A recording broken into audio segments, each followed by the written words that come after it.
finished the fireplace, all ready for the stove installation, but it's absolutely pissing down today, so we're going to go and do something else. We're just talking through what we've done. So the bit that we showed you how we pointed up, we've scraped all that off. It's all blended in beautifully. Real nice contrast with the brickwork.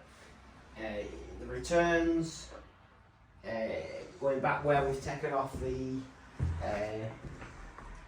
see it there. So if you imagine there's like the plaster, so there's like an inch of plaster that came back into the return, so we've bonded that, skimmed it up, and then we've done exactly the same with the cornice going around the top. So it all blends in once it's painted. The half's in. So with the, you can't really see because we've put the impregnator on it.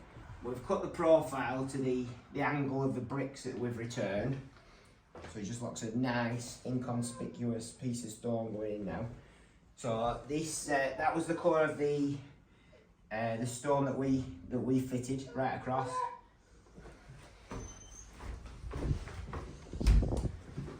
Dog's wanting to join the video. Yeah, so these flags are called Coat of Black and the limestone. But because these are Indian stone, they're freshly cut. Well, I say freshly cut within like the last 5 years. But stone's very much like your skin, so it has pores in it. And over time, those pores close up and become impervious to stuff soaking in. So what we do with our halves is once we put the stone in, we put an impregnator on it. So what that does, it has a chemical in it that seals the pores and stops any. So when you're getting your soot or your ash out of the stove, really fine particles, they'll soak into the stone, they'll stain your stone. So we always use an impregnator just to seal that stone so you can wipe clean. Plus if your missus has got your mates round having a few glasses of Rioja or something, she knocks it over, it's not staining your beautiful half. So we'll just show you how we put this on.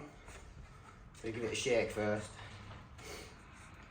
It's a really good idea to put this on when you've got any piece of stone that's going to be getting stained. So we just dribble a little bit on, and a little goes a very long way with this stuff. And we go over the mortar as well. Seals the mortar. I think it just looks a little bit better once the job's finished. So we'll just follow that joint round. Using a 2-inch brush, and then we just in one direction. We just follow it right across that flag. And I'll go down that mortar joint. That just seals that, stops that getting all stained. And same again from one side to the other. Just go right across. And we normally give these flags a couple of coats. It does go off very quickly, so usually within an hour it's ready to get another coat. But we won't be doing that until it dries up. We can't be going on the roof.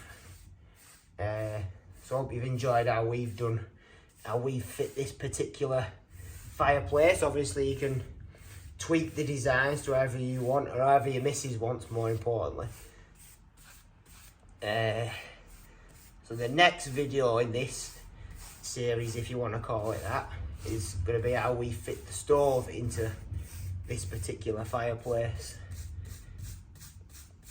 Bit a lot to take in on this one, I guess, aren't they? I think it looks smart does this now compared to what it was like before. So as you can see, it goes a long way, does this impregnator. Sealed up, go over that joint again. There we are. And then what I'll do then is just put a little bit into the cap.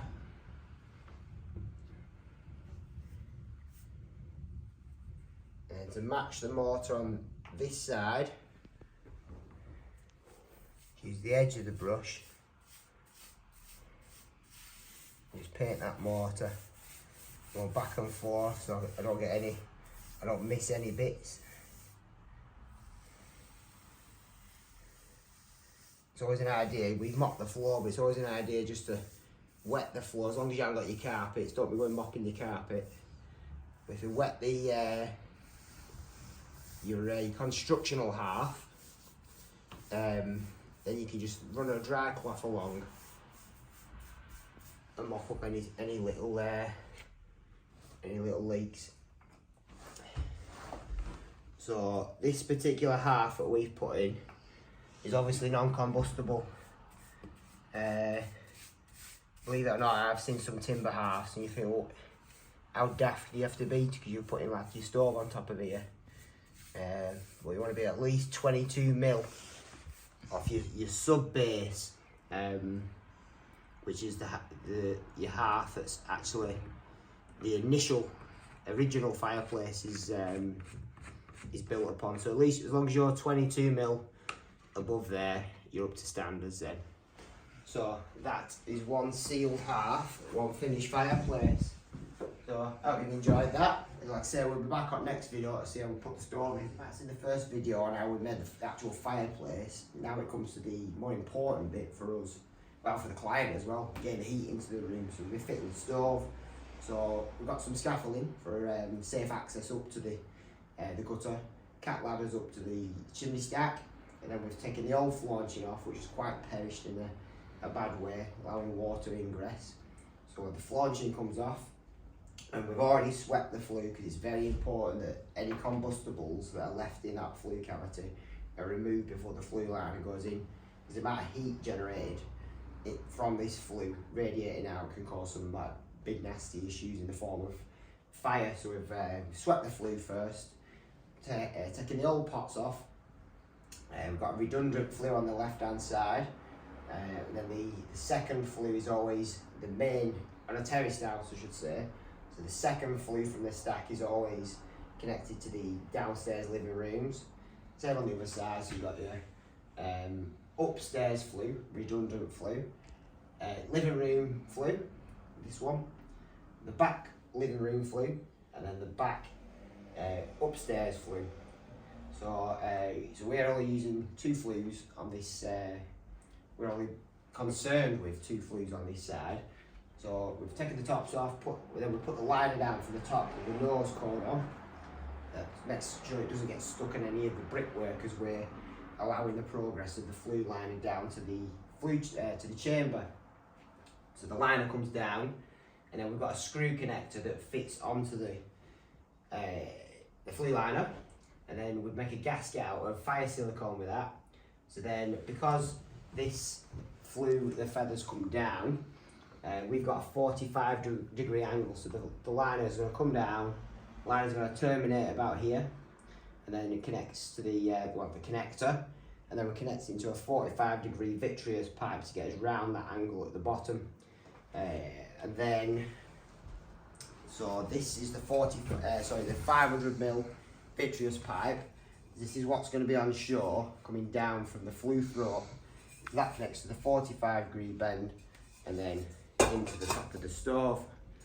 And then here we've got a testing port, so when all this is connected up and all the gaskets are sealed with the fire silicone, the fire cement, we get the fire lit. There's some preliminary tests that your HETAS engineer will do, and we use a flue gas analyzer to test the pressure inside the flue to make sure that we've got a good draft and everything's kosher. So we've got an open flue throat here, so when we've connected to the top, we will connect the flue to a bird cow. So straps here to connect.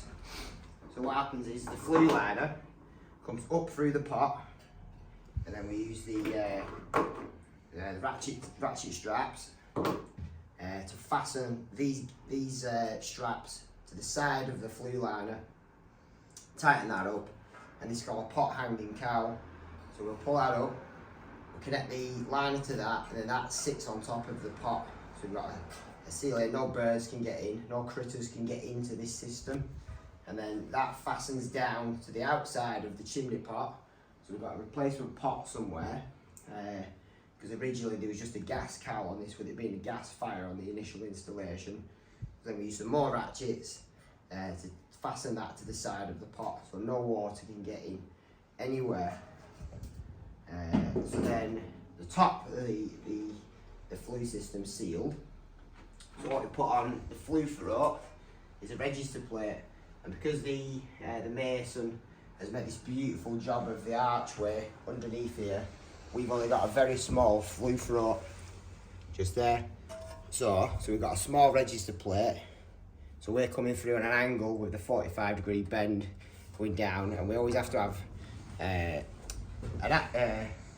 access hatch to get in if we have to service any aspects of this flue system. So your HETAS engineer should always put an access door into the flue throat. So we fasten the 1.2mm galvanised steel plate to the side of the flue throat with some angle iron. So they are thunderbolted into the brickwork, and then we've bolted them all the way around. And then on this side where we can't get the drill bit in, I don't know if you'll be able to see that, all we've done is we've fastened these angles on the side, either side, and then we've gone through with some self-tapping screws to make sure we've got something solid to fasten to here. And then any gaps around the side of the angle iron with the rough brickwork, we've filled in with some either some fire silicone or fire cement. So what we have to do now is connect everything through, put some self-tappers up through the register plate into them angle irons, and then we'll seal that with some more fire cement, or you can even get heat resistant filler now, which is quite useful. Connect everything up, so we will come back when everything's connected up and we'll do some tests. Stoves in, everything's sealed up, so on all the joints with fire silicone or fire cement in it. Between any components we always put self-tapping bolts in as well to make sure nothing moves. So what we're doing now is using smoke test number 2. So this shows me as the installer there's enough draw in the flue. So all I'm doing now with the blowtorch is just heating the flue up to create a draft in it. I'll put my smoke pellet in, just like that. Little light, there we are, burning now. So once that fire goes out, start smoking then, there we are.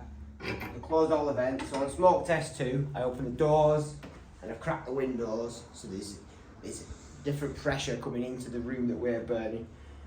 There's no leaks coming out, there's no smoke coming out of any vents anywhere, so everything's sealed up perfectly. So all that smoke's doing now is filling that firebox up, and then when the smoke pellet goes out, I'll open the vents and it'll show me there's plenty of draft in that flue. And then we'll do smoke test number 2. We'll do the draft reading on the flue to check the pressure. There's no leaks in the system then. Then we can, the fire will be lit then. So this is the Saltfire STX 5 kilowatt stove. So because it's a 5 kilowatt stove, it uses enough air in the room, circulates around the house to provide combustion. So anything over a 5 kilowatt rating, you'll need by HETAS regulations to put additional ventilation through the method of putting a core through the wall and now allowing additional ventilation into the room. So because it's a 5 kilowatt stove, we don't need to do that. But this is a cracking stove. I've fit quite a few of these. Not had any complaints. They don't have belt outs on it. So stop burning out. So we'll open those vents. There we are. You can see how that draft is pulling all that smoke up the flue. And I know I don't need to go outside. I know that it's venting it, and that smoke will be billowing out the top of the chimney stack now. So that's cleared very nicely as that. Right, so we'll light a fire, and you can see what it's like when it's kicking some heat out. So the STX 5's passed the test rope with flying colours. We've lit the fire. It's already kicking out some heat. So it looks like a nice installation this. We just got over the half one more time with the ceiling compound and just hold that colour a bit darker. But yeah, it's a right impressive little stove. It's really suited with how this job's turned out from how it was when we first turned up. A lot of dust, a lot of dirt's been made. it looks great now. I'm sure the customer will be over the moon with it. So we've done this video just to show you when you do get a stove fitted, just how much work's involved with for your HETAS engineer. It's a lot of graft. So when he gives you that big quotation, you're like, flipping heck, it's a lot of money that. You just see how much work goes into it. And it is quite a simple job, as long as you go about it methodically. But I wouldn't have a go at doing it yourself because there's a lot of specifications and building regulations that you learn on the HETAS course to become a HETAS engineer. Plus, if you do fit a stove in your own property and you do have a fire, your home insurance won't be paying out because it's not got a HETAS certification. It's not been fit by a certified HETAS engineer. So yes, it's a nice little stove that. Bravo to Saltfire again for providing the STX5.